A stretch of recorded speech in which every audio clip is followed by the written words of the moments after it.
गुरुर्ब्रह्मा गुरुर्विष्णू गुरुर्देवो महेश्वरः गुरु साक्षात् परब्रह्म तस्मै श्री गुरवे नमः। सद्गुरुनाथ महाराज की जय। 10व्या अध्यायाचं एक खास वैशिष्ट्यच आहे की या अध्यायामध्ये मागे पण मी सांगितलंय 9व्या अध्यायापर्यंत आलेलं तत्वज्ञान मूर्त स्वरूपात जे सद्भक्त आणतात म्हणजे संत सत्पुरुष. कारण 9व्या अध्यायापर्यंत सर्व तत्वज्ञान अंगात जिरवणं म्हणजे संतत्व प्राप्त झाले. संतत्व म्हणजे परब्रह्म स्थिती प्राप्त झाल्याशिवाय आत्मज्ञान झाल्याशिवाय शक्यच नाही, हे तितकंच करा.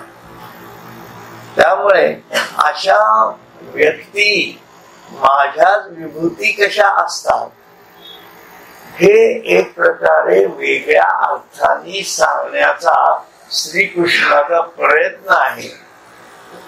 प्रयत्न म्हणण्यापेक्षा तो ते उघड करून सांगतोय थोडक्यामध्ये. म्हणून आतापर्यंत जे आपल्या 10व्या अध्यायामध्ये जे आलेलं आहे, आतापर्यंत जो अभ्यास झालेला आहे त्याच्यामध्ये की ही लोक कशा प्रकारे त्यांचं जीवन जगतात आणि हे जेव्हा यांच्या प्रत्येक कृतीमध्ये प्रत्येक विचारामध्ये मनाच्या प्रत्येक संकल्पामध्ये हे ईश्वराची जाणीव कशा प्रकारे भरलेली असते आणि त्या अनुभूतीच्या स्तरावरती जसं आपण आपल्या याच्यामध्ये नेहमी विचार करतो की आपल्यामध्ये सप्तकोश सांगितलेले आहेत. ध्यान वर्गात आपण हे सगळे शिकलेलो सप्तकोशांची जाणीव की पहिला जो कोश आहे अन्नमय कोश आपण म्हणतो. त्या अन्नमय कोशामधले जी एक प्रकारच्या अन्नातनं येणाऱ्या जाणीवा जशा आहेत आणि त्याच्यामध्ये आपल्यामध्ये जी पंचकर्मेंद्रियांच्या जाणीवा आहेत ज्याच्यामध्ये जननेंद्रिय पण धरलेली आहे. लक्षात घ्या, पंच कर्मेंद्रिय पंच ज्ञानेंद्रिय याच्यामध्ये जननेंद्रिय हे स्वतंत्र विभाग धरलेला आहे आणि तो अन्नमय कोशाशी जास्त रिलेट होतो. लक्षात घ्या, कारण का ही जीवाची निर्मिती ही सुद्धा अन्नाच्या मार्फत होत असते.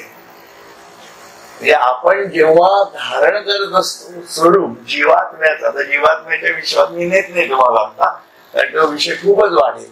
परंतु याच्यामध्ये त्या धारणेतनं जेव्हा नवीन जीव निर्माण होतो म्हणजे आपला जन्म होतो धरून चला, तर आपला जन्म कशाच्या आधाराने या पृथ्वीवरती झालेला आहे तर डीएनए आहे नो डाऊट, परंतु तो जो डीएनए आहे तो अन्नाच्या मार्फत आतमध्ये पुरुषाच्या वीर्यात शिरलेला आहे. असा हे सर्व सायन्सने मान्य केले ना. म्हणजे मी हे काही फक्त उपनिषद आणि ज्ञानेश्वरी गीता या मार्फत सांगत नाही, तर ते तर द्रष्टे होते. त्यांच्या ज्या दुर्बिणी होत्या त्या मनाच्या बुद्धीच्या चित्ताच्या एका काळातनं अंतर्मुखतेच्या जाणीवेतनं तो द्रष्टेपणा आलेला आहे की ज्याचा शोध बहिर्मुखतेतनं आजही विज्ञान करत आहे.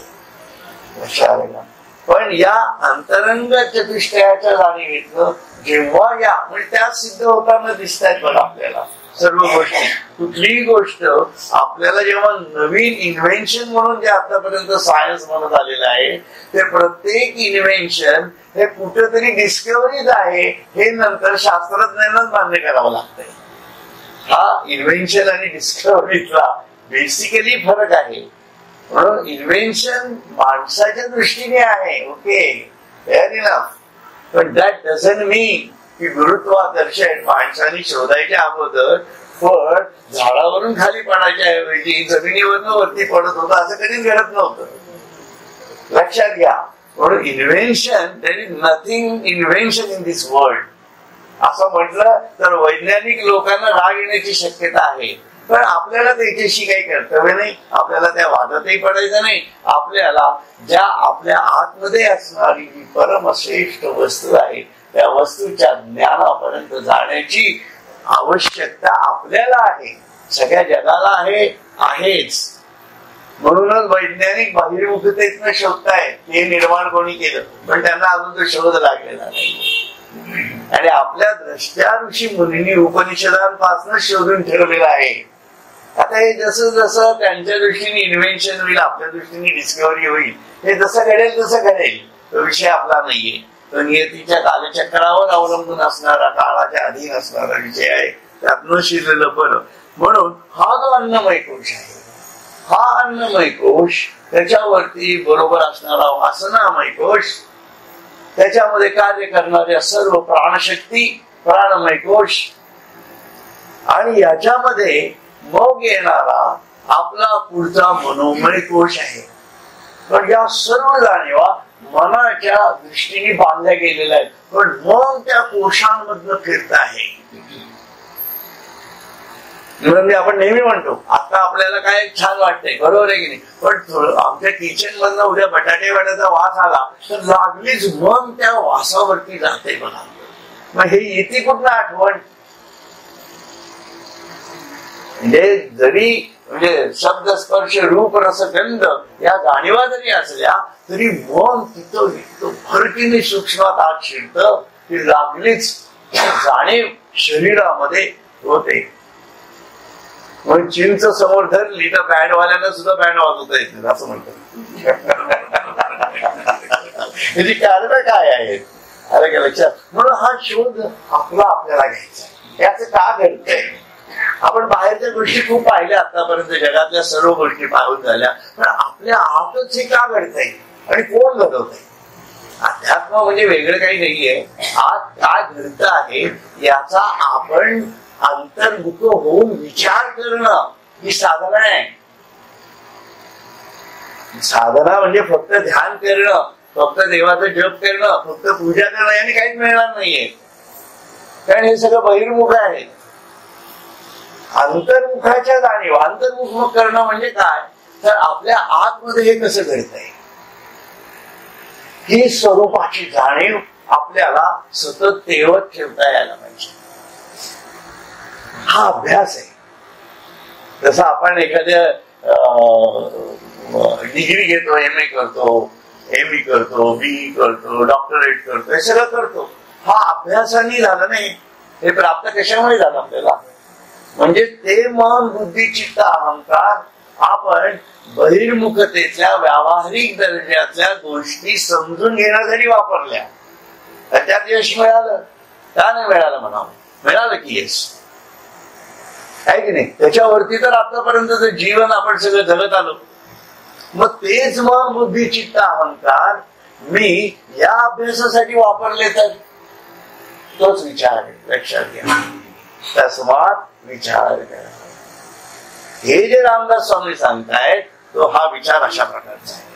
हे आतलं इंजिनिअरिंग आहे, लक्षात घ्या. म्हणून इंजिनिअरिंग बाहेरचं झालं तर आतलं इंजिनिअरिंग अशा प्रकारे आपल्याला समजून घेता यायला पाहिजे. मन बुद्धी चित्त अहंकाराचं. आणि या मनोमय कोशाच्या पुढे जेव्हा बुद्धीच्या जाणीवा स्थिर व्हायला लागतात की मी कोण, माझ्या बरोबरचे नातेवाईक कोण, माझी बायको कोण, माझी पोरं कोण, हा समाज कोण, माझे मित्र कोण, हे कसं झालं तयार. आणि या ज्ञान बुद्धिनिष्ठ जाणीवेतनं जसा जसा तो याचा अभ्यास करायला लागतो तसं तसं त्याच्या बुद्धीच्या जाणीवा तीव्र व्हायला लागतात. मग मोठे मोठे तत्वज्ञानी लोक काय म्हणतात, विविध प्रकारच्या मोठमोठ्या शास्त्रज्ञांनी कशा प्रकारे विचार मांडलेले आहेत याचा तो अभ्यास करतो. संतांनी त्यांच्याकडे याच्या सर्वात खोलवर जर कोणी गेले असतील तर आपले संत मंडळी गेले. लक्षात घ्या, ऋषी मुनी गेलेले आहेत. याच्यापेक्षा जास्त अभ्यास आतापर्यंत जगात कोणीच केलेला नाहीये. आणि हा नुसता अभ्यास केलेला नाहीये त्यांनी, तर त्यांचा दावा असा आहे की हे ज्ञान आम्ही विज्ञानात आणलेलं आहे. म्हणून ते म्हणतात अध्यात्म विद्या विज्ञानाम. बाकी सगळ्या विद्या सोडून द्या. सगळ्या विद्यांची विद्या जी आहे ती अध्यात्म विद्या आहे. ती विद्या सोडून मी भलतीच विद्येच्या जर मागे लागलो तर माझी मती भ्रष्ट होणार नाही तर वेगळं काय होणार आहे. म्हणून त्याला रामकृष्ण परमहंस भाजी भाकरीची विद्या म्हणतात. काय मिळालं आपल्याला एवढं शिकून सुद्धा? अगदी माझी सुद्धा इथं सुधीर पांडे डॉक्टर लिहिले. काय मिळालं काय त्याच्यातनं? पैसेच मिळाले ना. म्हणजे काय मिळालं? माझं पोटच भरतो ना. मी वेगळं काय मिळालं मला त्यातनं? तस्मात विचार करा. अशा रीतीने ते कोश आपले जेव्हा समृद्ध होत आतल्या जाणीव आहेत. म्हणून या आतल्या जाणीवा वाढवण्यासाठी रामदास स्वामी म्हणतात श्रवण मनन चिंतन आणि निधिध्यास. निधिध्यास हा नंतर येणार आहे. म्हणून श्रवण मनन चिंतन आणि त्याचा परिणाम त्या जाणीवेत राहण्यासाठी लागणारा सत्संग. एवढं महत्व संतांनी सत्संगाचं शेवटच्या टिपेला सांगितलेले बघा. म्हणून सत्संगाला सुद्धा जायचं, जायला हरकत नाहीये, पण कसा सत्संग घडला पाहिजे. आपण जेव्हा सोमवारी येता किंवा शुक्रवारी येता तेव्हा किंवा ध्यान वर्गाला येत होतो आपण, तेव्हा मी मुद्दामून मध्ये गॅप्स का ठेवलेले आहेत. प्रत्येकाने अभ्यास करून यावा. प्रत्येकाचं काहीतरी स्वतःच श्रवण असलं पाहिजे, स्वतःच मनन असलं पाहिजे, स्वतःच चिंतन असलं पाहिजे. तर त्या श्रवण मनन चिंतनाच्या याच्यातनं हळूहळू निधिध्यास तयार होणार आहे की मी कोण आहे हे मला समजलं पाहिजे. बाकी सगळं जग कळलं तरी गेलं खड्ड्यात, पण मी कोण आहे हे तर कळलं पाहिजे. बेसिक ज्याला मी मी मी मी माझं माझं करत आलेला हा मी कोण आहे नेमका ही जाणीव तर माझ्यात ठसली पाहिजे. ही ज्ञानाची जाणीव जेव्हा त्याच्यामध्ये वाढायला लागते तेव्हा त्याचा ज्ञानमय कोश वाढायला लागतो. म्हणून हा ज्ञानमय कोश वाढवायचा आहे आपल्याला. हा ज्ञानमय कोश जसा जसा वाढत जाईल आपला तसा तसा निधिध्यासाची जाणीव वाढायला लागेल. आणि निधिध्यास म्हणजे माझ्या आत्म्याच्या जाणीवेतून मी रोजचं जीवन माझं कसं चाललेलं आहे हे जेव्हा बघायला लागतो तेव्हा ते ज्ञान विज्ञानात परावर्तित होतं लक्षात ठेवा. आणि मग तो विज्ञानमय कोशामध्ये शिरतो. असं म्हणजे एकाच दुसरं शिरतं असं नाही. या घटना कशा घडत जातात आपल्याला कळतं का? आपल्या शरीराच्या पेशी मेल्या कधी आणि नवीन आल्या कधी. It's a process, it's a combined process. म्हणून त्यांना कोश म्हटलेलं आहे. कुठला धागा कुठनं कुठं गेलाय हे सांगता येत नाही लक्षात ठेवा. आपल्या शरीराच्या रचनेचाही हा फार मोठी एक अनेक विविध अवयवांचं असलं तरी शरीर म्हणून एकत्व आहेच. म्हणून अनेकत्वातलं एकत्व बघायला कुठं बाहेर जाण्याची गरज नाही. अरे स्वतःमध्येच बघ. वेगळा चमत्कार माझाच मी जगतो कसा आहे, रोजचा दिवस माझ्या पुढे येतो कसा आहे हा चमत्कारच ज्याला कळला नाही त्याला ज्ञानेश्वरांनी किती चमत्कार केले किंवा साईबाबांनी किती केले किंवा तुमच्या गजानन महाराजांनी किती केले तरी काही उपयोग नाहीये. तर हा चमत्कार दिसला पाहिजे ना की मी खातो काय, त्याची हाडं बनतात कशी, त्याचं रक्त बनतात कसं. मी कधी विचारच केला नाही, याला वेळच दिला नाही कारण माझ्याकडे वेळच नव्हता आतापर्यंत.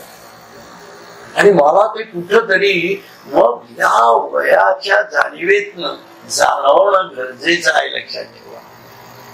म्हणून काळाची गती कशी चाललेली आहे हे पण ओळखता यायला पाहिजे. काळाची गती आणि माझं जीवन याचा कुठंतरी अनुबंध मला जोडता यायला पाहिजे लक्षात ठेवा. काळ असाच सरत जाणार आहे. माझे वडीलही गेले असतील, माझे पणजोबाई गेले आहेत, त्यांचे खापर पणजोबाई गेले आणि असे अनेक विविध सामान्य किंवा अनन्य साधारण लोक सुद्धा रामकृष्णही आले गेले त्या विन जग का ऊसची पडले. अरे मला विचारताय कोण? 4 दिवस भिंतीवर लटकवतील, 4 दिवसानंतर ती फ्रेम आता इथं नको, इथं नवीन चित्र लावू, आता खूप झालंय म्हणून काढून टाकतील लोक. आपलेच पोरं, आपलेच सुना, आपलेच पलटून, आपलेच नातेवाईक. काय घेऊन बसलाय?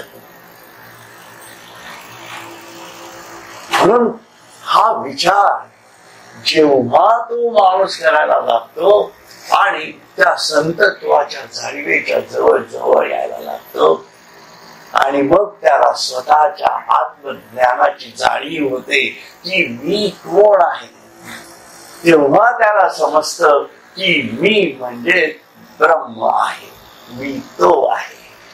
आणि मग त्याच्यानंतर ब्रह्माचा आविष्कार त्याला वैश्विक स्वरूपाचा जाणवायला लागतो. अरे मी जर ब्रह्म आहे तर माझ्या समोरची लोक कोण आहेत, हा विचार त्याच्यानंतर येतोय. म्हणून दुसऱ्यातला परमेश्वर आपल्यातला परमेश्वर दिसल्याशिवाय दिसणारच नाहीये कधी. बोलायला सांगायला खूप सोपं आहे, प्रत्येकात ईश्वर आहे आणि ती जाणीव म्हणून ठेवायला हरकत नाहीये, चांगली जाणीव आहे ती, त्याबद्दल वाद नाहीये. पण प्रत्यक्ष अनुभूती येते का? प्रत्यक्ष प्रमाण नाही. त्यामुळे अध्यात्मामध्ये हे विज्ञान निष्ठता जेवढी आधुनिक विज्ञानात नसेल तेवढी विज्ञान निष्ठता अध्यात्मामध्ये लक्षात. पण कुठल्याही संतांनी आत्मानुभूतीच्या जाणीवेशिवाय पुढचा शब्द सुद्धा लिहिलेला नाही. स्वतः करून दाखवलेला आहे, स्वतः मध्ये प्रलय साधून दाखवलेला आहे, स्वतः मधलं जे पृथ्वी तत्व आहे ते जलात विरघळून दाखवलेलं आहे आणि जलात जे काही आहे ते अग्नि तत्वाने वायू तत्वात विसर्जित केलेला आहे आणि तोच वायू आत्म्याच्या जाणीवेतून अनंत तत्वात विलीन केलेला आहे. आणि तीच संजीवनी समाधी म्हणून ज्ञानेश्वर महाराज आजही तिथं स्थित आहे. प्रत्यक्ष प्रमाण अजून काय पाहिजे? आणि याला आपल्याला केवळ ते ज्ञान नसल्यामुळे जर भोळी भक्ती म्हणणार असाल तर मग त्यांच्याशी बोलण्यात काही अर्थ नाही, कारण त्यांना काहीच माहित नाही ना, विषयच माहित नाही. एखादा बीकॉम झालेला माणूस असेल त्याच्याशी आपण इंजिनिअरिंगचं नॉलेज बोलत बसलं तर काय उपयोग आहे का? गाढवा पुढे वाचली की त्या कालचा गोंधळ बरा होता तसा तुझ्या भांगडून बसते ती. म्हणून या अनुभूतीच्या जाणीव आहेत. या भूमिकेतनं जेव्हा तो हे संत मंडळी तयार होतात आणि जेव्हा यांच्या मानसिकता अशा प्रकारे उभारी घेतात तेव्हा त्या मनामध्ये थुई थुई कारंजी नाचायला लागतात असं ते म्हणतात. हा विषय मात्र आपण पाहिला नव्हता. आलं का लक्षात? या भूमिकेतनं जेव्हा आपण पुढे जातो तेव्हा श्रीकृष्ण अर्जुनाला सांगतायत, काय म्हणतात बघा, तेषा मेवानुकंपार्थ महम अज्ञानम नाही महम अज्ञानजम तमः नाशयात्मात्म भावस्थो ज्ञान दीपेन भाव भास्वता तेषाम एव अनुकंपार्थम. शब्द पोट केली म्हणजे लक्षात येईल. तेषाम एव अनुकंपार्थम अहम अज्ञाननजम. सर्वस्वी माझ्या ठिकाणी अनन्य झालेल्या भक्तावर कृपा करण्याकरता त्याच्या अंतःकरणात राहूनच त्याचा अविवेक रूपी अंधकार मी आपल्या प्रकाशमान ज्ञानदीपाने नाहीसा करतो. असा श्लोक त्यांनी सांगितला. या स्थितीपर्यंत अर्जुनाला आणलं आणि आता पुढे ते सांगतायत की असा जी व्यक्ती आहे त्याच्या ठिकाणी मी कृपा करतो. हे कशी कृपा कशाला म्हणायचं हे याच्यातनं कळतं. नाहीतर माझे रोजच्या जीवनातले प्रॉब्लेम मिटले म्हणजे देवाची कृपा आहे, हा काही कृपेचा भाग नाहीये, लक्षात घ्या. नाहीतर ज्ञानेश्वरांचं जीवनही असं झालं नसतं आणि तुकारामाचं जीवन असं झालं नसतं, नामदेवालाही असं जगावं लागलं नसतं, लक्षात घ्या. म्हणून कृपा कशाला म्हणायचं हे पण कळतं. सर्वस्वी माझ्या ठिकाणी अनन्य झालेल्या भक्तांवर.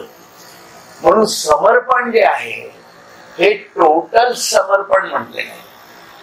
योगी अरविंदांनी सुद्धा समर्पणाची जी जाणीव आहे ती रिजेक्शन, ऍस्पिरेशन आणि सरेंडर हे 3 सूत्री त्यांनी सांगितलेली आहे. म्हणजे रिजेक्शन कशा प्रकारे व्हायला पाहिजे, how you have to aspire yourself हेही सांगितलेलं आहे. आणि आपल्याला सरेंडर कसं व्हायला पाहिजे. आता आपलं सरेंडर आणि संतांचं सरेंडर शेवटी कम्पेअर तर करावं लागणार आहे कुठेतरी, लक्षात घ्या. आपल्यात आणि त्यांच्यात कुठं डिस्टन्स कसा आहे, तो डिस्टन्स पीस कसा आपल्यामध्ये तयार झालेला आहे हे कळल्याशिवाय आपण ते अंतर कमी तरी कसं करणार आहोत बघा, विचार करायला पाहिजे. एखादा माणूस लांब असेल, तो बोलवत असेल आपल्याला, तर त्याच्या अंतर असेल तर ते तेवढं चालत गेल्याशिवाय तिथपर्यंत पोहोचणारच नाही आपण, हेही तितकंच खरं आहे. आणि तो सुद्धा 2 पावलं आल्याशिवाय अंतरही लवकर काढलं जाणार नाही. पण तो 2 पावलं केव्हा चालत येईल, जर मी 4 पावलं चालत गेलो तर तो एखादा 8 पावलं सुद्धा चालत येण्याची शक्यता आहे. असं आहे. त्यामुळे ईश्वराला समजून घ्यायचं असेल तर आपल्याला त्याप्रमाणे पावलं टाकता यायला पाहिजे. आणि पावलं टाकणं याला समर्पण म्हणायचं. नुसतं देवाच्या समोर उभं राहायचं, उत्पत्ती लावायची आणि ईश्वराला तू मला समजण्यासाठी मी तुला नमस्कार करतोय, worship of God for the sake of God, हे घडलं पाहिजे. आपण सेक ऑफ गॉड करत नाही, प्रॉब्लेम तिथे येतोय. त्याच्यामुळे आपण चालतच नाही, जागच्या जागी उड्या मारतो. तसंच होतं ना. म्हणजे आपलं देव काही आपलं काही वाईट करतोय असं काही भाग नाहीये. आपल्या जीवनात खूप चांगल्या गोष्टी घडलेल्या आहेत, का नाही म्हणावं. पण आपण या घडवल्या तेव्हा मी घडवल्या अशा जाणीव येत असतो. आणि जेव्हा कुठल्या वाईट गोष्टी घडल्या झाल्या की माझं नशीब असे असं म्हणतो, याला जागच्या जागी उड्या मारणं. याला समर्पण कसं म्हणणार तुम्ही, बरोबर आहे की नाही. समर्पणाची अशी डेफिनेशनच होऊ शकणार नाही. नुसतं पेढ्या देणं, नुसतं आपलं काहीतरी करणं. आता गणपती झाले, देवी केले, आपण कशा प्रकारे समर्पण झालं देवाला, विचार करायला पाहिजे ना. गणपती काय हेही कळलं नाही शेवटपर्यंत. देवीचं स्वरूप नवरात्र गेलं तरी 9 दिवसातही कधी कळलं नाही. फक्त साड्या बदलायच्या, हे करायचं, हळदी कुंकू व्हायचं, झालं देवीचं आमचं. आणि रोज एक हार घालायचा किंवा एक काय ती माळ घालायची. एवढं सीमित स्वरूप मी तिथं करून ठेवलेलं आहे की देवीचं त्या अष्टधा प्रकृतीच्या जाणीवेमध्ये मी कधी शिरलोच नाही. ती पराशक्ती, चित स्वरूपातली पराशक्ती अपरित आली कशी, ती माझ्यामध्ये मायेच्या जाणीवेत फिरली कशी, आणि माझ्याच मूळ अस्तित्वाला तिने माझ्यापासून लांब केलं कसं. मी स्वतः जर ब्रह्म असेल तर मला त्या जाणीवेपासून विलग केलं कोणी. माझ्यामध्ये जर ईश्वरी तत्व बसलेलं आहे तर लांब जाण्याची सुद्धा गरज नाही कुठं. ते अगदी इथनं, म्हणजे मला जो काही 2-3 फुटाचा जे काही इथनं अंतर असेल हृदयापासूनच, तेवढ्या इथंच माझ्या भूमध्याच्याच मागे बसलेलं आहे ते तत्व. आणि मी फिरतोय गावभर. मग मी समर्पण व्हायचंच करणारा माझ्याच आत्म्याला मला समर्पित होत आहे. किती अंतरंगातली साधनं अशी सुरू होते. म्हणून याच्यात बहिर्मुखतेला काही जाणीवच राहिलेली नाही. हा, बहिर्मुखतेत ना अंतर्मुखतेमध्ये या, पण कायमच बहिर्मुखतेत राहिलो तर एक नाही. कायमच बहिर्मुखतेत राहिलो तर कायमच पहिलीच राहिलं तर काही. मग एक दिवस शाळेतच बाहेर काढून टाकतात, संपला विषय, तुझा मी शाळेचा काही संबंध नाही. मग चला काय सप्त स्वर्ग सप्त पाताळायच्या जाणीवा, जिथं असेल तिथं फेकलं जातं. वेगळं काय होणार. प्रकृतीचे नियम तर नियम आहेतच ना. ते प्रकृती तिच्या नियमानेच चालणार आहे. तू कसं वागायचं हे तू ठरवायचंय. पाऊस पडणारच आहे, तू 10 तास 1.5-2 तास कसे घालवायचे तू ठरवायचंय. तू व्यवहारात घालवायचे तर तू बाकी कुठं जायचंय, का तू नामस्मरण करायचंय, किंवा तू देवाची पूजा करायची का वाचन करायचंय का ईश्वराच्या चिंतनात राहायचंय, हा तुझा भाग आहे. ते स्वातंत्र्य देवाने दिलेलं आहे. ते स्वातंत्र्य कसं उपभोगायचं याला कर्माचा सिद्धांत म्हणजे. कर्म प्रारब्ध संचित क्रियमान म्हणजे काय, वेगळं काय. म्हणून ते कर्म मी कसं करतो आहे, ते मी ईश्वरार्पण कसं करतो आहे, मी ईश्वराच्या जाणीवेतून करतोय की नाही. हे पाहणं, याला कर्म. आणि त्या कर्मातनं जो कर्मबंध तयार होतो त्याच्यातनं प्रारब्ध तयार होतंय, संचित तयार, आणि मग पुढच्या जन्माची तयारी सुरू होते. अशा प्रकारे जन्म मरणाच्या फेऱ्यात प्रारब्ध. म्हणून त्याच्यात त्या विषयाने आता शिरत नाहीये, परंतु ही काच करायचं.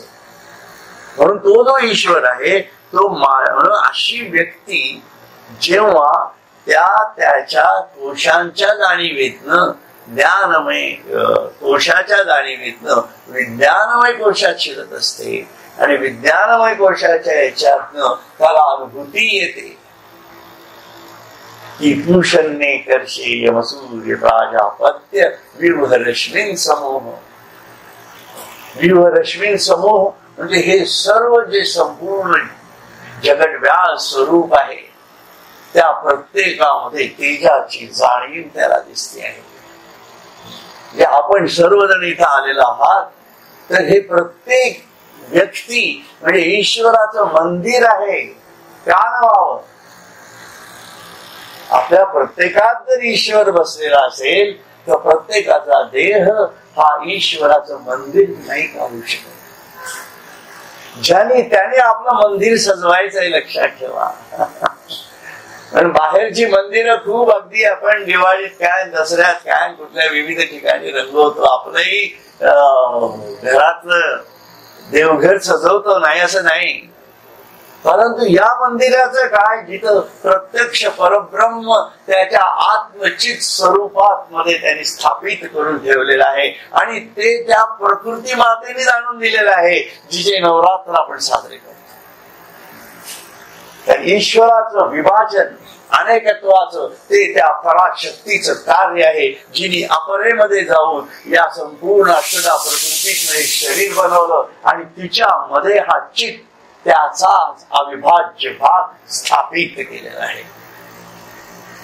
म्हणून आपलं मंदिर कुठलं आहे आणि त्याचा देवपटा कसा शोधायचा आहे, एवढ्या शुद्ध संकल्पनेतून आपल्याला साधनेला आपण प्रवृत्त व्हायला पाहिजे. लक्षात ही साधनेची वृत्ती आहे.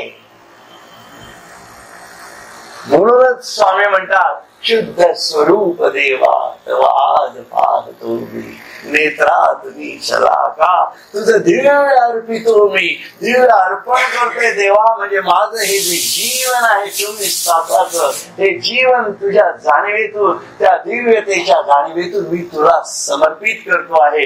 यालाच योगी अरविंद हे संलिट पाथ असं म्हणतात. वेगळा दुसरा कुठला संलिट पाथ नाहीये.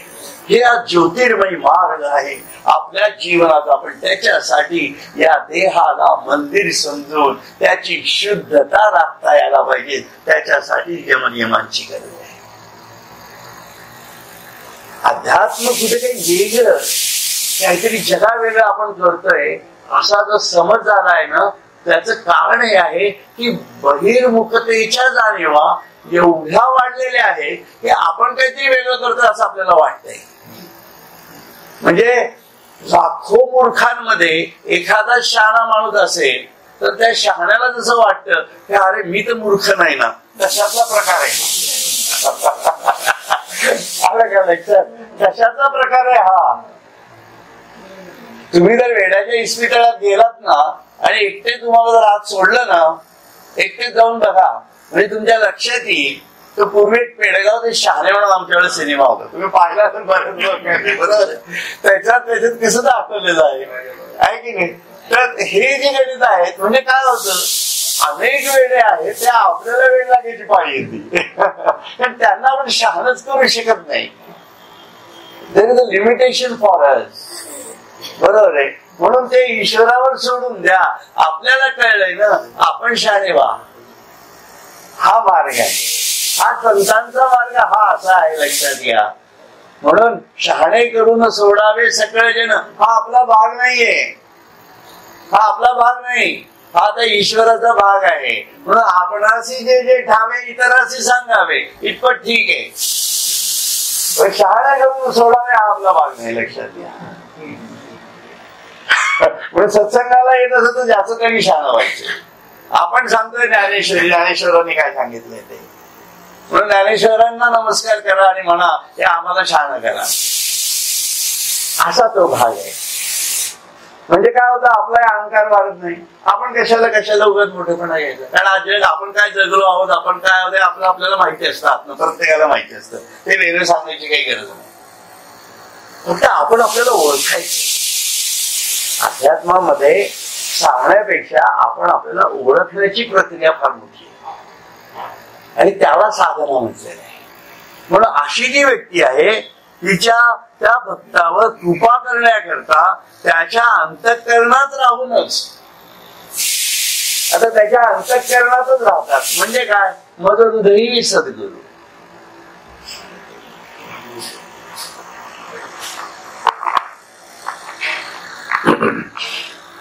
आणि हे अंतःकरण कुठलं आहे, आध्यात्मिक अंतःकरण आहे. लक्षात घ्या, हे आपण ते मेडिकल सायन्सचं हृदय, ते हृदय नाही, ते हे अंतःकरण नाही. हे अंतःकरण म्हणजे मन बुद्धी चित्त अहंकाराच्या जाणीवेचं अंतःकरण. म्हणून हे अंतःकरण जेव्हा देहबुद्धीत असतं, मी देह आहे, मी हे सर्व कमवलेलं आहे, ही माझी बायको आहे, ही माझी मुलं आहेत, हे माझे नातवंड आहेत, मी किती भारी आतापर्यंत आयुष्य जगलेलं आहे वगैरे वगैरे, ज्या काही मी आणि माझ्या अहंकारजन्य गोष्टी असतील, माझं एवढं वाचन आहे, माझं एवढं मी असं शिकवण फलानं केलं वगैरे, हे सगळं ठीक आहे, हे व्यवहारातलं आहे सगळं. याच्यातनं अहंकार निर्माण झालाय आपल्या लक्षात ठेवा. आणि दोन अहंकारातनं, म्हणजे जसं वासनेतनं वासना वाढतात तसंच अहंकारातनं अहंकार वाढतो, लक्षात ठेवा. म्हणून या ज्या सर्व गोष्टी आहेत याच्यातनं जी लोक, दोन अहंकारी लोक जवळ आली तर काय होणार आहे, त्यांचे अहंकार वाढत झाले. म्हणून याला छेद देता यायला पाहिजे. या भूमिकेतनं तो जो आपलं जे अंतरंग चतुष्टय आहे, ते अंतरंग चतुष्टय अज्ञानात असतं, म्हणून ते नाभिस्थानाच्या खाली असतं. आपल्याला वाटतं आपलं अंतःकरण इथं आहे, हृदय इथं आहे, हे फक्त धडधडणारं मेकॅनिकल हृदय आहे, लक्षात ठेवा. याचा मनाशी संबंध नाही, बुद्धीशी नाही, चित्ताशी नाही. कारण आपली जी नाभिस्थान आहे तिथं परावस्था आहे, जिथं परा ही स्थिती सांगितलेली आहे संतांनी.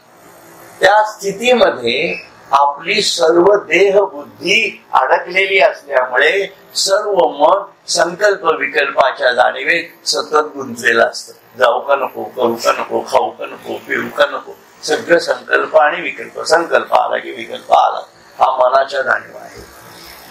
आणि मग कुठेतरी एक साधारण व्यवहाराने आपण निर्णय घेतला, तो निर्णय घेतला की आपण निर्णय घेतो आणि मग त्या निर्णयावरती अहंकार जाऊन बसतो.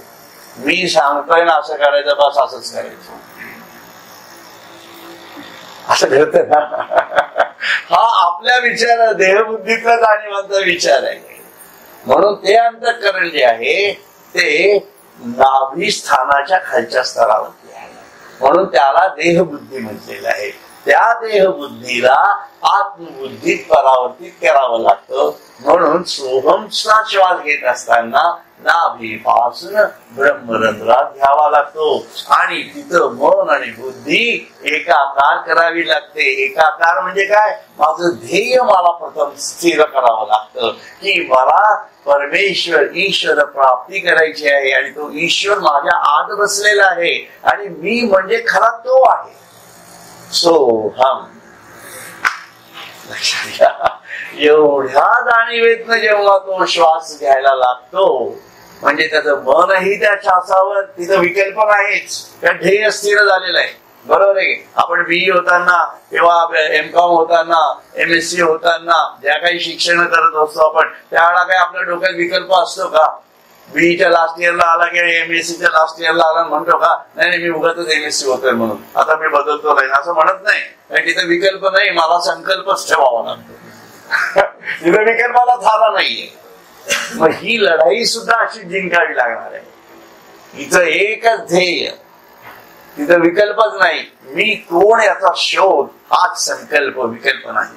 आणि त्यासाठी बुद्धीची जाणीवची स्थिरता म्हणून त्याच्यात श्रवण मनन चिंतन बुद्धीच्या जाणीवेतनं असं अंतःकरण चतुष्ट आहे. जेव्हा हळूहळू हळूहळू वरती यायला लागतं तेव्हा ते नाभिस्थानापासून एक एक केंद्राच्या स्थितीत वर वर वर वर येत जाऊन आज्ञा चक्रापर्यंत येते आणि तिथं खरं विवेक आणि वैराग्याची जाणीव त्याची स्थिर होते. आणि ती जी स्थिर झालेली जाणीव आहे त्या जाणीवेच्या दृष्टीने ते म्हणत आहेत की त्याचा अविवेक रूपी अंधकार. आम्ही काय एवढं तुम्हाला सांगितलं, हे अविवेक रूपी अंधकार म्हटलेलं.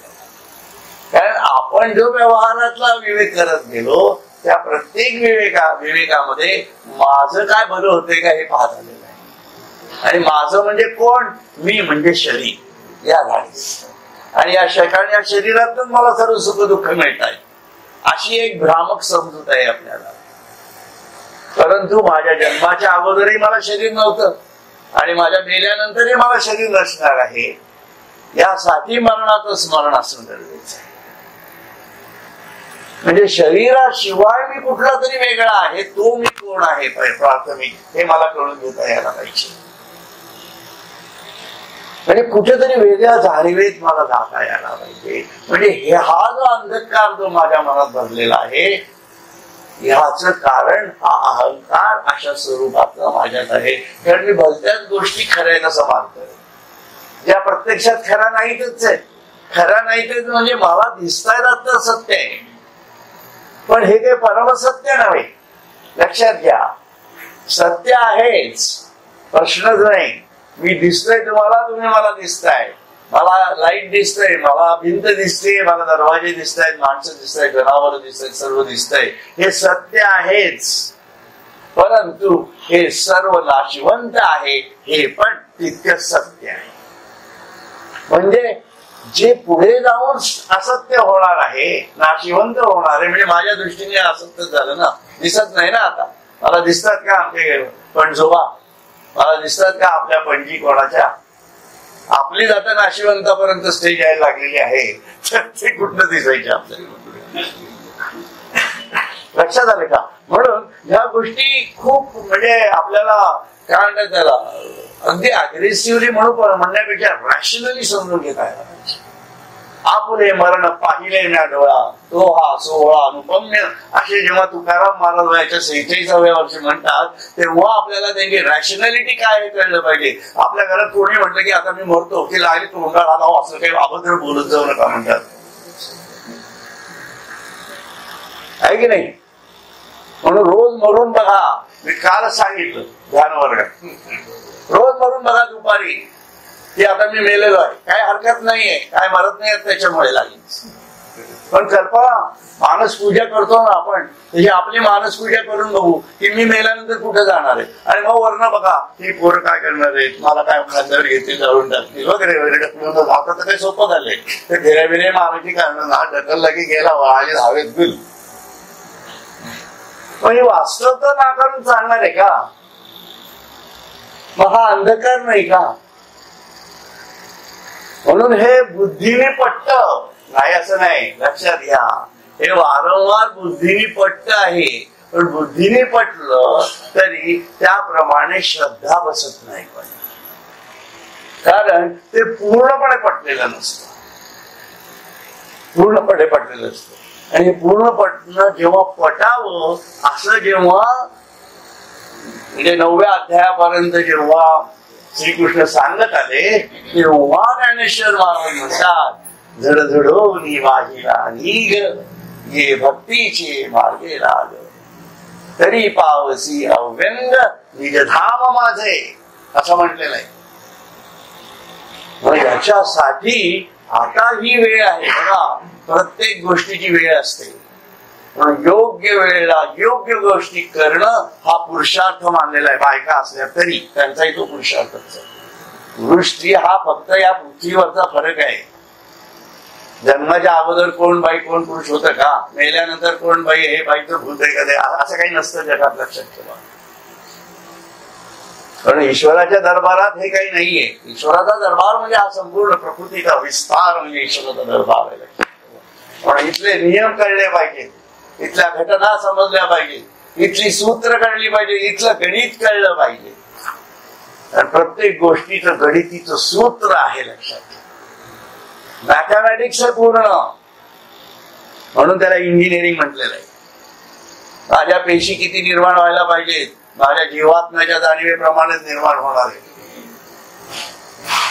माझ्या पायाच्या पेशी कशा आहेत, तळपायाच्या, माझ्या वरच्या कशा आहेत, माझ्या हाताच्या कशा आहेत, माझ्या डोक्याच्या कशा आहेत, माझ्या मेंदूच्या आतल्या पेशी कशा आहेत, माझ्या हृदयाच्या पेशी कशा वेगळ्या. म्हणजे प्रत्येक ठिकाणी कॅल्क्युलेशन आहेत लक्षात ठेवा. हा कॅल्क्युलेशन करणारा माणूस माहिती नाहीये मला. म्हणून कसलं आपलं engineering, he is the father of engineers लक्षात. म्हणून त्या भूमिकेतनं जेव्हा आपल्या भावना तयार होतात तेव्हा ते समर्पण सुरू होतं. त्याला समर्पण म्हटलेलं आहे की मी तो काहीच नाही. अरे अरे देवा, माझं आयुष्य वाया गेलं आतापर्यंतच, मी तुला समजूनच घेतलं नाही. हा, पण अजूनही वेळ आहे, अजूनही तू मला वेळ दिलेली आहे. मी आता तुला नक्की समजून घ्यायचा प्रयत्न करीन. या जाणीवेतून तो जेव्हा पुढे जायला लागतो आणि अशा प्रकारच्या जाणीवेत येतो तेव्हा अविवेक रूपी अंधकार मी आपल्या प्रकाशमान ज्ञान दीपाने नाही सांगत. हो, त्याचा जो परब्रह्म आपल्यातला आत्मा हा प्रकाश स्वरूपात आपल्यामध्ये बसलेला आहे. ज्ञान हे प्रकाशमय असतं. हे आता खोटं वाटतं आपल्याला, लक्षात ठेवा. परंतु त्या द्रष्टांच्या जाणीवेतनं जेव्हा जातो, संतांनी सांगितलेल्या पद्धतीतनं जातो, तेव्हा प्रकाशमय जाणीवा ज्ञानाच्या आपल्याला दिसायला लागतात. म्हणून त्यांनी म्हटलंय तमसो मा ज्योतिर्गमय. म्हणून ही आत्म्याची ज्योत आपल्याला दिसली पाहिजे. मी कोण आहे, तर माझं स्वरूप ज्योतीच्या स्वरूपात आहे असं ते म्हणतात. म्हणून माझा आत्म याचा भाव जीही जियावया केला ठाव, एक मी वाचून व्हाव ये न मानिले. अर्जुना, माझ्या स्वरूप झालेल्या आत्म्याचे प्रेम हे ज्यांनी आपल्या जिवंत राहण्याचे ठिकाण केले आणि माझ्या वाचून जेवढे काही असे वाटते ते सर्व खोटे मानले. म्हणून माझा आत्मयाचा भाव, आता ज्ञानेश्वर महाराज बोलतायत, त्या श्रीकृष्णाचं हे झालं. आता ज्ञानेश्वर महाराज काय बोलतायत बघा. माझं सगुण स्वरूप, त्यांनी सगुण म्हटलेलं आहे, त्याच्यात आपल्याला काही शिरायचं नाही. म्हणून माझा आत्मयाचा भाव जीही जियावया केला ठाव. म्हणून जगण्याचं जे उद्दिष्ट ठेवलेलं आहे ते ज्या लोकांनी आत्म्याच्या जाणीवेत राहणं हाच जीवनाचं उद्दिष्ट केलेलं आहे. बघा, खूप अवघड आहे उद्दिष्ट ठेवणं. बाकी सगळी उद्दिष्ट सफल होऊ शकतात, पण हे उद्दिष्ट सफल होऊ शकत नाही. कारण या व्यवहारातल्या गोष्टी आपण ज्यांना अडचणी अडचणी म्हणून आम्हाला जमत नाही हो, म्हणून मला हे जमत नाही हो, म्हणून मला ते जमत नाही हो, याचं कारण हे आहे की मला आत्मज्ञानच करून घ्यायचं नाही. इथे बॉटम लाईन लक्षात ठेवा. कारण सांगितली की आत्मज्ञान संपलं. हे अध्यात्माचं गणित आहे, हे तुम्हाला मी स्पष्ट सांगतो. साधकाला हे फार पाळावं लागतं म्हणून सांगतोय. म्हणून साधक असला हे आत्मज्ञान त्यांनी जो डिसिप्लिन ठरवलेला आहे, जो मार्गक्रमण करायचा असेल त्याच्या जाणीवा संतांनी सांगितल्याप्रमाणेच करायला गरजेचं आहे. म्हणजे 24 तासाचं जीवन जे आहे ते ईश्वराच्या जाणीवेत हळूहळू हळूहळू का होईना पण ट्रान्सफर करता यायला पाहिजे. म्हणून हे मार्ग सांगितलेले आहेत. श्रवण कशासाठी करायचं, सत्संग कशासाठी करायचा, चिंतन कशासाठी करायचं, मनन कशासाठी करायचं, ईश्वर पूजा कशासाठी करायची, जप कशासाठी करायचा. आणि याच्यातलं माझं जीवन जे रोजचं घडणार आहे ते 24 तासाचं जीवन या अधिष्ठानावरती नैतिकतेच्या जाणीवेतून मी जेव्हा जगायला लागतो तेव्हा ते जीवनात घडणार हर एक कर्म जरी माझ्या दृष्टीने दुःखदायक असेल, जरी माझ्या दृष्टीने सुख देणारं असलं तरी सुद्धा मी ते ईश्वरार्पण बुद्धीनेच करणार आहे. म्हणजे दुःख झालं म्हणजे रडत बसणार नाही, आणि सुख झालं म्हणजे खूप जागे आनंदाने बेहोश होणार नाही. दोन्ही गोष्टी. ही जी साम्यक अवस्था आहे याला विवेक असं म्हटलेलं आहे, लक्षात ठेवा. आणि हा विवेक व्यवहारिक विवेक आहे तरी सुद्धा हा अध्यात्मात प्राप्त करण्याचा विवेक नाहीच आहे. हा साधक दशेतला प्राथमिक विवेक आहे की सुख दुःखाच्या पलीकडे जाणे. हा प्राथमिक विवेक म्हटलेला आहे. आणि मग साधनेतनं जेव्हा तो वरती जायला लागतो तेव्हा त्याला त्याच्यामधलं ईश्वरी तत्व कुठलं आहे आणि ईश्वरी तत्व व्यतिरिक्तच्या गोष्टी कुठल्या आहेत हे दिसायला लागतं. याला आत्मानात्म विवेक असं म्हणतात. हा पुढचा विवेक जो संतांपाशी असतो. म्हणून संतांच्याकडे गेला तुम्ही तर ते तुमच्या शरीराकडे पाहत नाही, ते त्या जीवात्म्याच्या जाणीवेमध्ये शिरतात आणि मग ते कळवळून घेतात. बाबा हो एवढं तरी करा, बघा असं करत जा, जमलं तर करा, आहे की नाही. कुठलेही संत आग्रही नाहीये, लक्षात ठेवा. कोणी कुठलाही संत आग्रहाने सांगतात कोणाला, जो त्यांचा भक्त होऊन राहतो त्याला. तू असं कर कारण तू माझ्यावर विश्वास ठेवलाय म्हणून. बाकीच्यांना आग्रह नाही. तुमचं हे जीवन आहे, हे असं असं केलं तर असे फायदे, असं सांगतात सर्व संत मंडळी. आग्रह हो पाहता नाही, कुठचाही आग्रह. कारण तुमच्या जीवात्म्याला कसा प्रवास करायचा आहे हे मुक्त स्वातंत्र्य आहे त्याचं. आणि हे त्याला कळून देण्याचं कार्य जे आहे ते नियतीच आहे. फटके खाऊनही जर कळत नसेल तर मग ते नियतीच बघून घेते परत त्याच्याकडे. आपल्याला काही बघण्याचं कारण नाही कोणाकडे. साधकाने या अवस्थेतनं सुख दुःखांच्या अतीत राहून या जाणीवेत राहायचं. म्हणून आत्म्याचे प्रेम हे ज्यांनी आपल्या जिवंत राहण्याचे ठिकाण केले आहे. बघा आता आत्म्याच्या प्रेमामध्ये म्हणजे माझ्यावर प्रेम कोण करतंय, माझ्यावर मीच प्रेम करायचंय.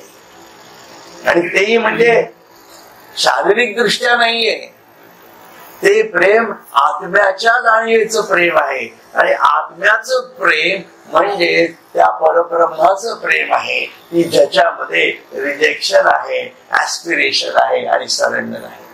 बघा परमेश्वराने सर्व सृष्टी तयार केली, फळं काढले, नद्या काढल्या, विविध गोष्टी तयार केल्या, अगदी पृथ्वीमध्ये हिरे ठेवले, माणके ठेवले, सर्व ठेवलं.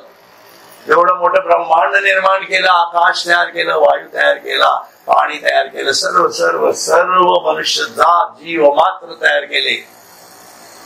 पण तो याच्यामध्ये कशामध्येच काही नसतो. तो सर्व त्यांनी रिजेक्ट करून टाकला. रिजेक्ट अशी वृत्ती माझी झाली का? याला आत्म्याचं प्रेम म्हणतात. तुम्ही जेव्हा एखादी गोष्ट दुसऱ्याला देता तेव्हा ते जे देणं असतं त्या कृतीच्या जाणीवेला प्रेम म्हटलेलं आहे. पण माझं प्रेम कशा प्रकारे आलेलं आहे हे बघणं गरजेचं आहे. मी माझ्या मुलाला दिलं म्हणजे प्रेम नाहीये, हे आसक्तीतनं आलेलं प्रेम आहे. याला देहबुद्धीतलं प्रेम म्हटलेलं आहे. बघा समजून घ्या. पण मी जेव्हा माझा काही संबंध नाहीये कोणाशी काही, आणि त्या व्यक्तीची मला काहीतरी प्रेम वाटतंय आणि मी देत असतो, ते आत्म्याचं प्रेम असतं. रस्त्यावरनं चाललेला माणूस असेल एखादा, त्याला आपण मदत करतो, काय संबंध असतो? ती दया हे त्याचं किंचितच स्वरूप आहे, पण ते खूप काही मोठं स्वरूप नाही. लक्षात ठेवा, खूपच प्राथमिक स्वरूप आहे त्या प्रेमाचं. म्हणून हे जे काही सगळे चालतात ना एनजीओचे कारभार सर्व, हे ठीक आहेत, पण it has its own limitation. दयायुक्त अंतःकरणातनं आलेली ती एक घटना आहे, परंतु त्याच्यातनं जीवात्म्याचं परिवर्तन होतं का? नाही. म्हणून परमप्रेम स्वरूप कशामध्ये आहे तर त्या जीवात्म्याचं कायम स्वरूपी क्रांत त्याला करून त्याच्या मुख्य आत्मज्ञानापर्यंत पोहोचत करणं, हे खरं प्रेम सद्गुरूंनीच करावं. म्हणून ते ईश्वरी प्रेम आहे. म्हणून प्रेमाच्या संकल्पनेत सुद्धा फरक पडतो. म्हणून दयेचा आविष्कार जो आहे तो टेम्पररी आहे. काही प्रमाणात प्रभाव दाखवतो, नाही असं नाही, परंतु तो कायमस्वरूपी होऊ शकत नाही. त्याला लिमिटेशन्स आहेत. कारण जो दया दाखवतो तो स्वतःच अज्ञानी असतो. म्हणून स्वतः आत्मज्ञानी होऊन स्वतः ईश्वराच्या जाणीवेत जाऊन दुसऱ्यांना मार्गदर्शन किंवा दुसऱ्याच्या जीवात्म्यांना त्यांच्या मूळ स्थितीपर्यंत नेण्याची ताकद राखणारे जे असतात ते खरे दयावान, ते परम प्रेम स्वरूप असतात. त्याला प्रेम म्हणते. एवढा फरक आहे त्याचा. ते करू नका असं मला म्हणायचं नाहीये. प्राथमिक आसक्ती काय हे कळलं पाहिजे. आपल्याला जे, कारण एक तर काय आपलं हृदय एवढंच आहे, अंतःचतुष्टय, त्याच्यात प्रेम एवढंच असेल समजा, तोही केक आपण सर्वांना वाटून कुठं पोराला द्या, नातवंडांना द्या, बायकोला द्या, अजून मित्रांना द्या, अजून आपल्या भावांना द्या, असं करत करत तो केक सगळा आपण कापून सर्वांच्या तोंडात घालत बसलो आणि देवासाठी केकच उरला. ते मागे सुद्धा सांगितलंय तुम्हाला. म्हणून देवावरती प्रेमच नाही आपलं. त्याच्यामुळे हा आत्मशोधाचा मार्ग जो आहे ना, आत्म्याचे प्रेम, हे ज्यांनी आपल्या जिवंत राहण्याचे ठिकाण केले आहे. असं मी केलंच नाही ना कधी. असं केलं नाही मी कधी. त्याच्यामुळे माझ्या आतला जो अंधकार आहे तो तसाच राहिला, ज्याला अज्ञान, ते अज्ञान स्वरूप आहे. म्हणून ते म्हणतात, म्हणून माझ्यापासून जेवढे काही असे वाटते ते सर्व ते खोटे म्हणतात. म्हणून अशा आत्म्याच्या जाणीवेतून जे जगत असतात ते त्या ईश्वरा व्यतिरिक्त जे काही आहे ते सर्व क्षणभंगूर आहे, खोट आहे असं मानतात. असं त्यांना म्हणायचं. अशी अवस्था, ही अवस्था म्हटलेली आहे. ही अवस्था प्राप्त व्हायला पाहिजे ना. म्हणजे ही अवस्थेत कसं आहे, परिस्थिती तीच आहे, परिस्थिती तीच राहिली. मी याच घरात राहणार आहे, मी याच संसारात राहणार आहे, माझे बायका पोरं सर्व इथंच असणार आहेत, माझे मित्रही तसेच असणार आहेत, परंतु माझी जाणीव फक्त आत्म्याच्या जाणीवेकरता आहे आणि बाकीच्यांचा जो माझा व्यवहार असणार आहे हा अनासक्तीतनं होणार आहे. याला वैराग्य सांगितलं. हे वैराग्य. पण याच्यासाठी हे भ्रांत आहे हे कळलं पाहिजे, हे नश्वर आहे हे कळलं पाहिजे ना. आणि हे सर्व संबंध माझे घेणेकरी आणि देणेकरी असेच आहेत, हे कळलं तर पाहिजे. हे जोपर्यंत ही भ्रांती कशी आहे हे कळत नाही तोपर्यंत मनाची ही अवस्था तयार होत नाही. ही अवस्था तयार होणं याला भक्ती म्हटलेलं आहे. आणि मी माझ्या भक्तीचं स्वरूप खूपच वेगळं म्हणतो. जोर जोरात टाळ्या वाजवला की माझी खूप भक्ती आहे देवावर असं वाटतं. माझं भक्तीचं समजणं खूपच वेगळं आहे. रोज उद्बत्ती लावली देवासमोर की माझी खूप भक्ती आहे असं वाटतं. मी रोज एखादा अध्याय वाचला की मला वाटतं की माझी खूप भक्ती आहे. मी रोज रामरक्षा म्हटलं, हनुमंताची स्तोत्र म्हटलं की झालं, माझी भक्ती खूप झाली. भक्तीचं स्वरूपच वेगळं आहे हो. म्हणूनच ज्ञानेश्वर महाराज म्हणतात हे भक्तीचे मार्ग, ही भक्तीची वाट आहे. तर त्याच्या अव्यंग अशा निजधामापर्यंत, कारण तिथं कुठलंच व्यंग चालत नाही. म्हणून आपल्या भक्तीतलं व्यंग काढून टाकता यायला पाहिजे. आपल्या प्रत्येक कृतीतलं व्यंग काढून टाकलं. व्यंग म्हणजे अज्ञान.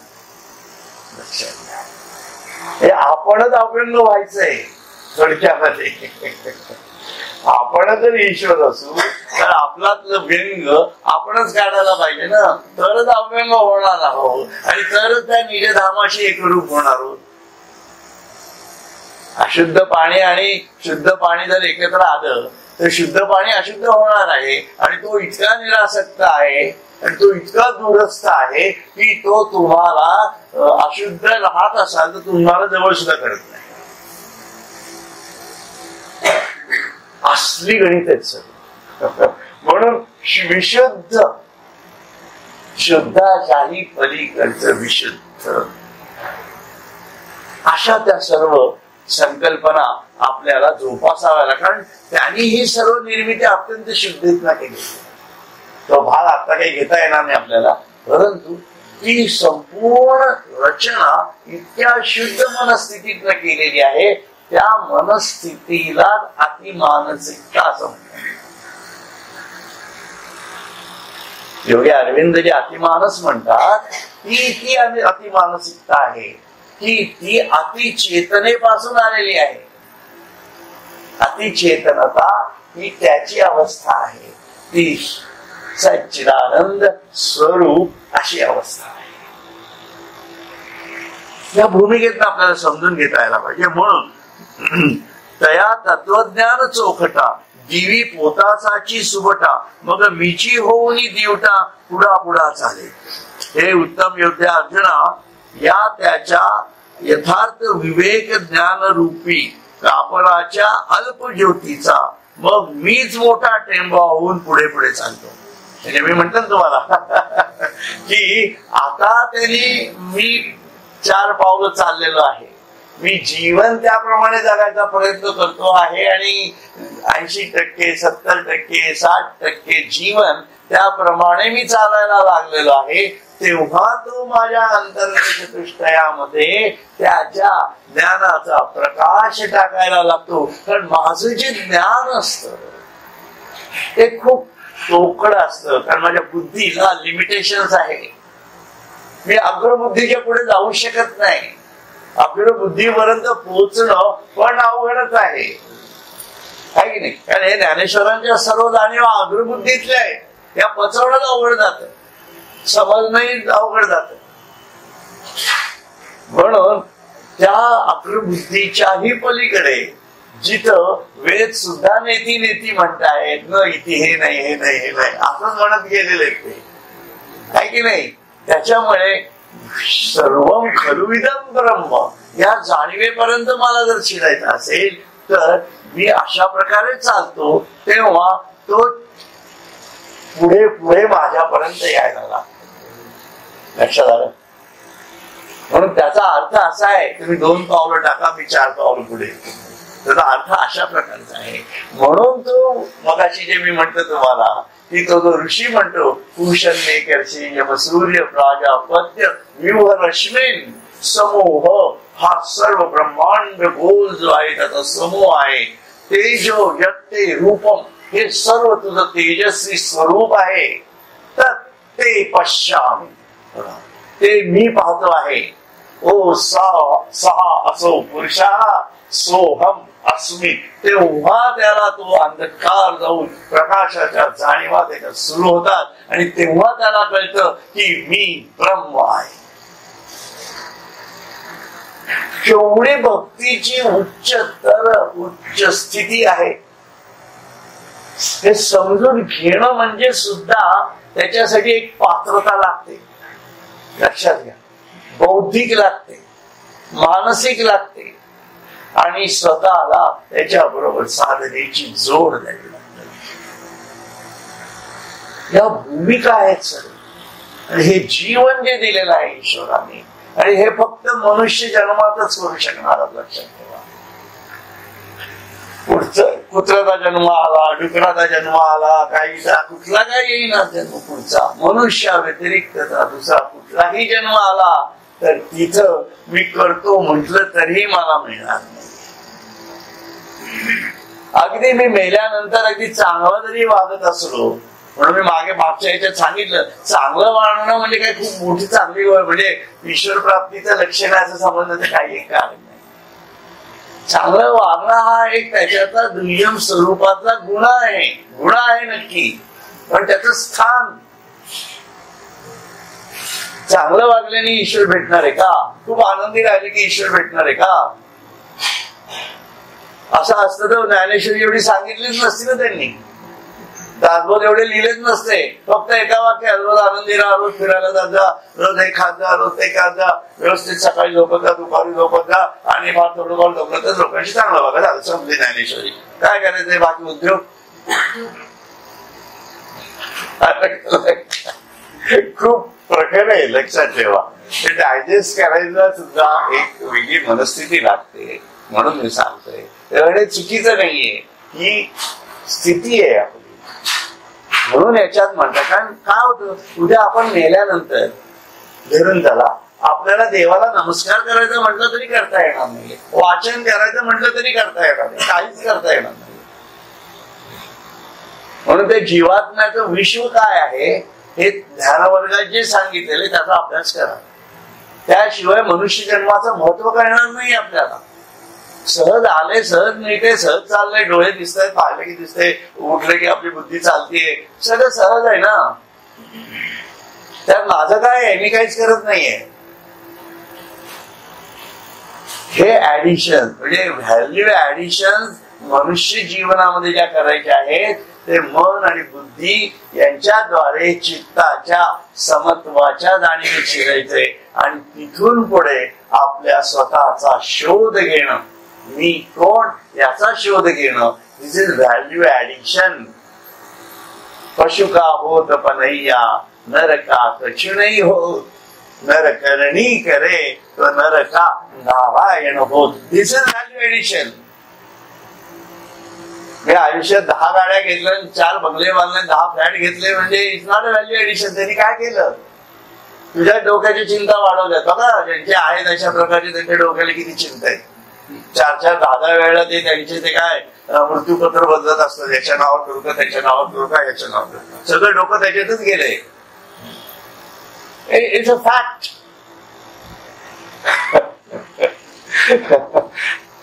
म्हणजे हा विषय सोडून घेऊ आपण, परंतु हे समजणं खूप गरजेचं आहे. मी का सांगतोय तुम्हाला, म्हणून ते म्हणतायत की अशा प्रकारे हे सर्व खोटे मानले म्हणून हे उत्तम योद्धे अर्जुना या त्यांच्या यथार्थ विवेक ज्ञान रूपी, म्हणजे हा जो विवेक आहे हा बौद्धिक विवेक, त्याची जाण आपल्याला कुठेतरी तयार करता यायला पाहिजे. कारण हा विवेक कसा होतो माहितीये का, आता आपण हे सगळं डिस्कस करतोय पण उद्याला हे विसरलेलं असतं. हे उद्या विसरलेलं असतं. पण रोजचं जीवन आलं की परत आपले ते राग लोभ सगळं सुरू होणार आहे. हे ईश्वराला माहिती आहे बरं का, हे ईश्वराला माहिती आहे. तुम्ही असं समजू नका की त्याला हे माहिती नाहीये.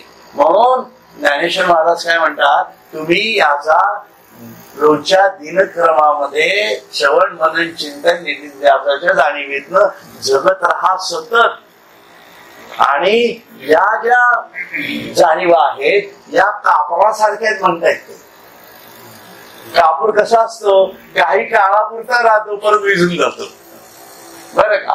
म्हणून या कापरासारख्या असणाऱ्या जाणीवा आहेत या तुम्ही सतत कापूर पेटवत राहा. स्वतः कापूर आणि शुद्ध असतं लक्षात ठेवा.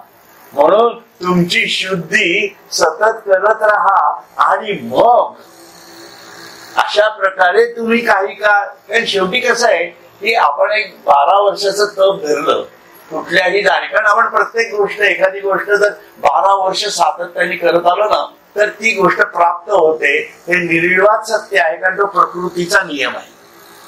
म्हणून आपल्याला जर आत्मज्ञान प्राप्त करायचं असेल तर 12 वर्षाचं तप हे आजच्या दिवसापासून तुम्ही गृहीत धरा आणि त्याप्रमाणे 1 वर्ष 2 वर्ष 3 वर्ष 4 वर्ष असे वागा. म्हणजे रोजच्या रोजची कापराची जाणीव, या जाणीवा प्रफुल्लित करत जा. मग काय होतं, मग यथार्थ विवेक ज्ञान रूप कापराच्या अल्पज्योतीचा, अल्पज्योत म्हटलंय त्यांनी कापराच्या याला अल्पज्योतीचा, मग मीच मोठा टेंबा होऊन पुढे चालतो. आलं का लक्षात. म्हणून तुम्ही आपल्या नाभिस्थानापासून सुरू करा, ब्रह्मज्ञान घ्या. स्वाधिष्ठान चक्रापाशी म्हणजे अगदी चक्राच्या भूमिकेतनं जरी पाहिलं तर आपलं त्यात शिरायचं नाही, पण स्वाधिष्ठानापाशी ती जाणीव तयार करा. पुढे विष्णूची जाणीव आहे मणिपुरापाशी, तिथं अनाहता तुमच्या विशुद्धापाशी या तमाची जाणीव तुम्हाला लक्षात येईल आणि त्याच्यातनं कंठामध्ये जे अनाहत आहे त्या जाणीवेमध्ये या तो रुद्र तुम्हाला सुषुम्ना आणि आज्ञा चक्रापर्यंत जेव्हा पोचता करतो तेव्हा मी स्वतः येतो आणि तुम्हाला घेऊन जातो. हे गुरु कार्य आहे लक्षात ठेवा. म्हणून गुरु हा विवेक आणि वैराग्याच्या जाणीवेतून आज्ञा चक्रामध्ये द्विदलात्न बसलेला आहे. म्हणून गुरुस्थानापर्यंत पोचतो होणं तो हृदय म्हणजेच ते अंतरंग चतुष्टय जे मी सुरुवातीला सांगितलं ते एक एक एक एक स्टेप्स करत आज्ञाचक्रापर्यंत म्हणजे माझं मन, माझी बुद्धी, माझं चित्त आणि अहंकाराची शून्य अवस्था अशा प्रकारच्या जाणीवेतून ते अंतरंग चतुष्टय माझं जेव्हा तयार होतं, जिथं संकल्प नाही, विकल्प नाही, एक जाणीव मी ब्रह्म आहे आणि तो त्या गुरुनिष्ठेने दिलेल्या त्या गुरुमंत्रावरती मी जेव्हा अविभाज्य प्रेम करत जातो तेव्हा त्या आज्ञाचक्राच्या जाणीवा तिथपर्यंत मी पोहोचतो. तेव्हा तो गुरु खरा तुष्टला तुष्टला असं होतो आणि तिथं गुरु कृपा होते, त्याला गुरु कृपा म्हणतात. आणि तोच गुरु मग तुम्हाला हात धरून त्या आत्मज्ञानापर्यंत स्वतःच्या स्थितीपर्यंत घेऊन जातो. मग हात धरून सदा चालली राम ही ती जाणीव आहे. या भूमिकेपर्यंत ते जावं लागतं. म्हणजे मग मीच मोठा टेंबा होऊन पुढे पुढे चालतो. अज्ञानाची राती माझी तमाची मिळणी जाती ते नाशोनी घाली परवती तया करी नित्योदय. म्हणून आत्मविस्मृती रूप अज्ञानाच्या रात्रीमध्ये म्हणून आपण आत्मविस्मृतीमध्ये आहोत. लक्षात ठेवा, आपल्याला आपल्या आत्म्याची जाणीव नाहीये. त्याच्याबद्दल प्रेम आहे, त्यांना कळवळा वाटतोय की अरे याच्यात ईश्वर आहे, पण याला त्या ईश्वरापासून यानेच स्वतःला लांब ठेवलेला आहे. म्हणून ही ऐसी कळवळ्याची जात म्हटलेलं आहे. म्हणून हे संतांचं हृदय जे प्रेम परम प्रेम स्वरूप आहे ते अशा प्रकारचं आहे. ते म्हणतात आत्मविस्मृती रूप अज्ञानाच्या रात्रीमध्ये नाना प्रकारच्या अज्ञान रूप अंधकारणाच्या मिळणीची दाटी होत असते. ती मी निशेष करतो. ती निशेष करून मी भक्ताच्या ठिकाणी नित्य अशा ज्ञानरूप प्रकाशाचा उदय करून देतो. अशा प्रकारे मी त्या भक्ताला त्या ज्ञानाच्या म्हणजे माझ्या स्वतःच्या स्थितीपर्यंत आणून पोहोचता करतो. हे गुरुकार्य आहे. लक्षात ठेवा, गुरु साक्षात परब्रह्म हे जे म्हणतो आपण ते या कारणासाठी म्हणतो. आणि या ज्या ज्ञानरूप जाणीवा आहेत या जाणीवा साधकांनी आपल्या जीवनात सातत्याने ठेवता यायला पाहिजे. पण पुढचा श्लोक जो आहे त्या श्लोक जो आहे तो श्लोकच असा आहे की तो आता इथं कृष्ण बोलण्याचं थांबतो. बघा, म्हणून ज्ञानेश्वरीच्या 10व्या अध्यायाच्या या ओवीच्या पुढे आणि या श्लोकाच्या पुढे कृष्ण बोलण्याचा थांबतो. कारण कृष्णाच्या सर्व जाणीवा त्यांनी प्रकट करून झालेल्या आहेत. आणि मग अर्जुन उवाच. लक्षात आलं का? मला हा इथपर्यंत आज आणून सोडायचं होतं ते मी अशा प्रकारे प्रयत्न केला. परम ब्रह्म परम धाम पवित्रम परमं भवान पुरुषम शाश्वतम दिव्यम आदिदेव मजम विभूम. अर्जुन म्हणतो भगवंता तूच परब्रह्म आहेस. आता बघा आता भाषा बदलली अर्जुनाची.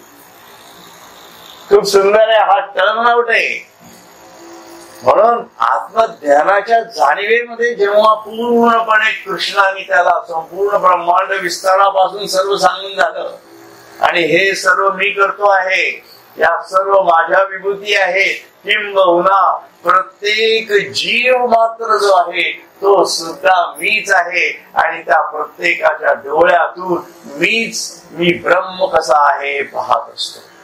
इथपर्यंत सर्व सांगून झालं. सांख्य झालं, कर्म झालं, सर्व सर्व सर्व झालं. आणि तिथं मग अर्जुनाच्या लक्षात येतं की अरे हा तो कृष्ण कृष्ण म्हणून मी जो म्हणतो आहे हा कृष्ण नाहीच आहे. हा आलं का लक्षात? केवढं भयंकर आहे बघा ना. म्हणजे पारखी माझ्यासमोर बसले आणि मला जेव्हा लक्षात येतं हे पारखी नाही ते परब्रह्म आहे, काय होईल बघा, स्थिती काय होईल त्याने इमॅजिन आहे की नाही. तर हा जो म्हणजे वेषांतर करून जर समजा इथं गाणू मोदी म्हणून बसले असते आणि आपल्याला कळलं अरे हे गाणू नाही ते मोदी आहेत, तर काय झालं असतं? इमॅजिन. मी खूपच व्यावहारिक उदाहरण दिलं तुम्हाला. या स्थितीमध्ये आहे हा अचानक एक प्रकारचा, अचानक म्हणण्यापेक्षा श्रीकृष्णाने त्याच्यामध्ये घडवलेला 10व्या अध्यायापर्यंतचा आणलेल्या जाणीवाचा फरक आहे. म्हणून आपण सुद्धा जे पहिल्या अध्यायापासून अभ्यास करत आलेलो आहे, ही जाणीव म्हणजे ज्या रीतीने आपण घ्यायला पाहिजे त्या रीतीने जर घेत गेलो तर या अध्यायाला आपल्यामध्ये सुद्धा हा बदल झाल्याशिवाय राहणार नाही असं मला म्हणायचं. कारण ज्ञानेश्वरी अमृत गंगा बहुत सुकृते लाभली. मग किती सुकृत आहे ना आपल्याला की मराठी येत आहे, ही ज्ञानेश्वरी कळतीये आपल्याला. काय आतापर्यंतचा मराठीचा किती दुरुपयोग केला असेल आपण आपल्याला माहिती नाही, पण हा खरा बहुत सुकृते लाभली दया असे पावन करी अंतरंगा अंग प्रत्यंगा जीवाची. कसं भारी आहे ना. माणूस वेडा होतो काही वेळा अशा प्रकारे हा याच्यामध्ये. म्हणून ते म्हणताय, अर्जुन म्हणतो भगवंता तूच परब्रह्म आहेस, तूच परमधाम म्हणजे शेवटी प्राप्त होणारी गती आहेस. निजधाम आहे की नाही. आपल्याला सर्वांना निजधामाला जावंसं वाटणार आहे, लक्षात ठेवा. म्हणून त्या आपल्या जीवात्म्याला आत्म्याच्या जाणीवेत परावर्तित करणं म्हणजे खरं निजधाम आहे. मी आतापर्यंत आईचा गर्भ होता ते घर मानत आलो, पण आईच्या गर्भातनं बाहेर पडलो तेही घर माझं नव्हतं. माझ्या आई वडिलांचं घर मला वाटत होतं तेही माझं नव्हतं, माझ्या लक्षात आलं. नंतर मी माझं स्वतःच घर बांधलं, पण आता मरणानंतर मला हे लक्षात येतं की त्या घरातनं पण पोराने मला बाहेर काढलं आणि जाळून टाकलं. म्हणजे माझं घर कुठलं लक्षात घ्या. या घराची काळजी वाटली पाहिजे.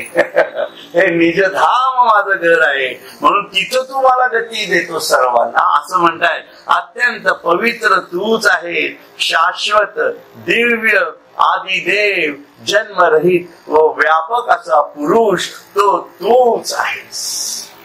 असं अर्जुन या श्लोकामध्ये 12व्या श्लोकामध्ये श्रीकृष्णाला अक्षरशः समर्पित झाल्यासारखा होतो आणि त्याच्याशी बोलतो. तर या मोडवरती आपण थांबूयात आणि पुढचा जी घटना आहे ती सोमवारच्या आपल्या याच्यामध्ये पाहूया. हरिओम हरिओम हरिओम.